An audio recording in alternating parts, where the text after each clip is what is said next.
So once again, I just got a knock on the door and an eviction notice, of course. So back into court after a week. After a week of moving here, getting all my stuff out of the awful place that I was, now it's continued here. This has gone on repeatedly over 20 times in the last 8 years from these people. The same group of people that have been connected since this started with my brutal divorce. I lived in the same homes for 20 years.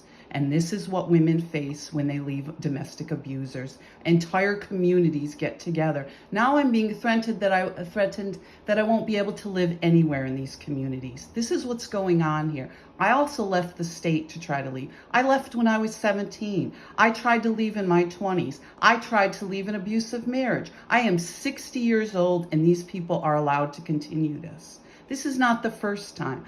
We repeatedly moved when I was a child because of the abuse that I suffered. Because it was a joke to my mother. It's been a joke when I was forced to live with her again after saying I would never live with her again because she was so abusive and I tried to maintain civil contact. There's lies upon lies upon lies upon lies. And I have tried to put that together without any help from any of the agencies here, which is institutional abuse, constant police brutality, because they continue to trample through wherever I live, make up lies about me, and continue the abuse.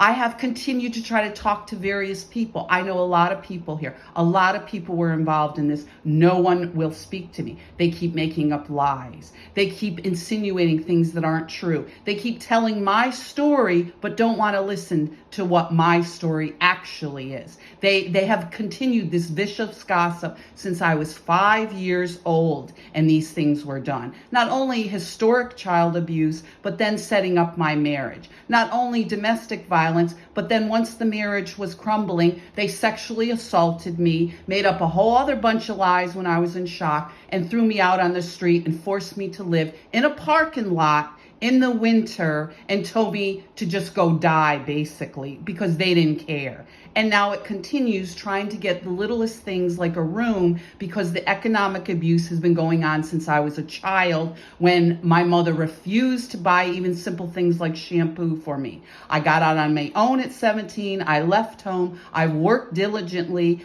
3, sometimes 4 jobs to be able to have a home, to have a place to call my own, to be safe. And I thought that's what I did. And then they trampled through everything I had, destroying years of hard work, a business, a career, even my dog, taking my brand new car that I had walked in and paid cash for, 2 of them, and on the assets that have been detrimental and fatal to my life.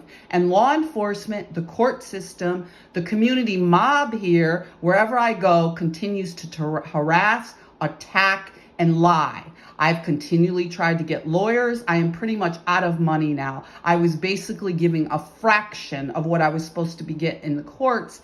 And now it covers my food. And these people continue the police brutality, the constant attacks, and the constant ongoing stalking that results in further homelessness, destruction of my life, and it's become fatal.